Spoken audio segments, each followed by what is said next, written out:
intellectual property, and piracy in the game industry. After all, does piracy really hinder content creators?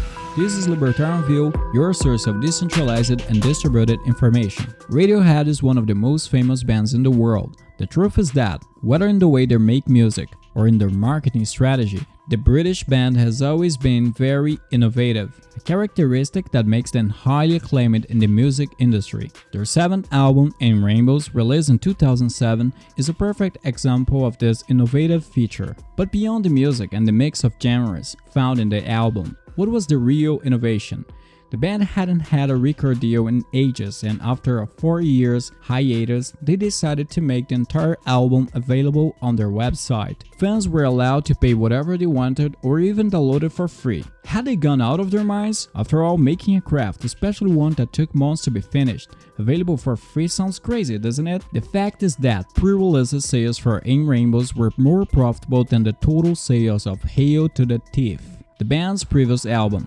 Reports of this marketing experimental strategy can be found on the internet, so we won't go into further details about it here. However, we would like to quote Will Page, Radiohead manager and chief economist at Spotify. The biggest selling albums and songs are nearly always the most widely pirated, regardless of all the anti-piracy tactics employed by music companies.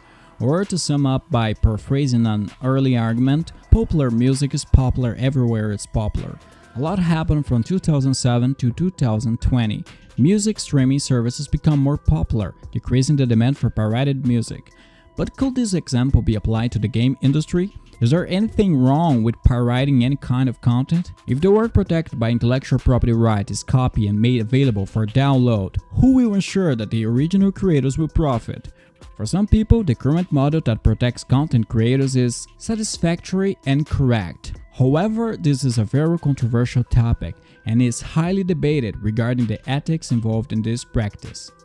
Being against any kind of intellectual property may be a controversial topic, but we believe that this kind of view is completely understandable. Libertarians believe that, according to the principle of scarcity, property rights can only exist over tangible goods. Property rights exist for one reason: to avoid conflicts over scarce goods by multiple human agents.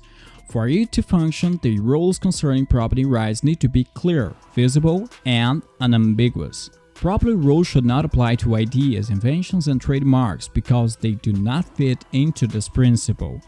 However, when copyright or patent law is used, the individual who holds this right has partial control over the private property of others.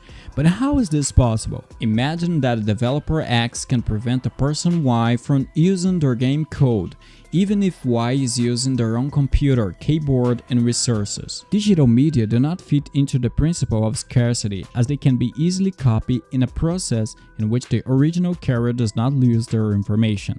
A digitally available game can be downloaded countless times and its original content is not violated, but a physical copy of the same game would be scarce, being considered the property of the buyer. It should be noted that according to this model, contracts between the buyer and the author are valid. So a contract clause stating that buyers should not copy the content of the physical media could be created, but it wouldn't prevent third parties not involved in the contract for doing so. In this case, utilitarian arguments such as that creators will not receive sufficient monetary incentives are useless even if such a statement is pertinent. But apart from utilitarianism, isn't there any way of profiting from an idea without using intellectual property laws? There are more creative ways to look at this problem. In the same way that Spotify services have contributed to drastically reduce digital piracy in the music industry, many people would rather buy games from known platforms such as Steam and Epic Games Store because of the quality of the services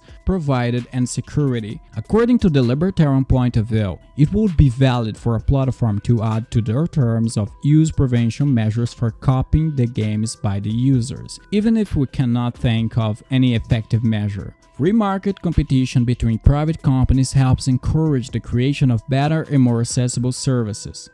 The best example to date is the streaming platforms such as Netflix and Amazon Prime, to which people can subscribe instead of searching for free sources online. Competition between these platforms is followed by increasing customer satisfaction, since price reduction and the increasing availability of services become common practices. As mentioned at the beginning of this video, the case of Radiohead can be considered a success both in economic and marketing terms.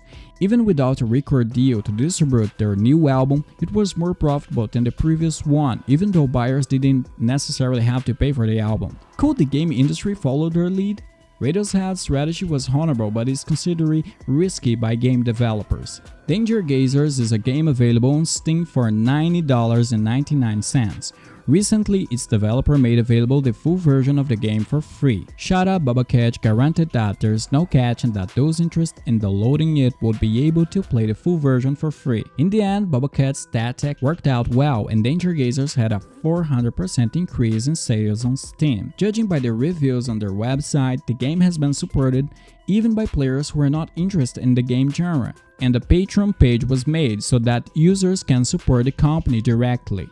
Finally, any process that makes media accessible will inevitably become more popular. For libertarians, intangible assets should not be considered properties, as they do not fall into the principle of scarcity. Questions on how a content creator will profit from their creation are valid. However, the main issue for content creators is not someone using their work for free, but rather looking for ways to finance themselves through the project. Thank you for your audience. This article was originally written by Paulo Almeida, translated by Drew, revised by Baby Yoda, and narrated by Alexander Barge. If you like this video, please hit the thumbs up icon below and share the video in a social network. If you want to be notified of older videos, hit subscribe and then the bell icon. See you soon.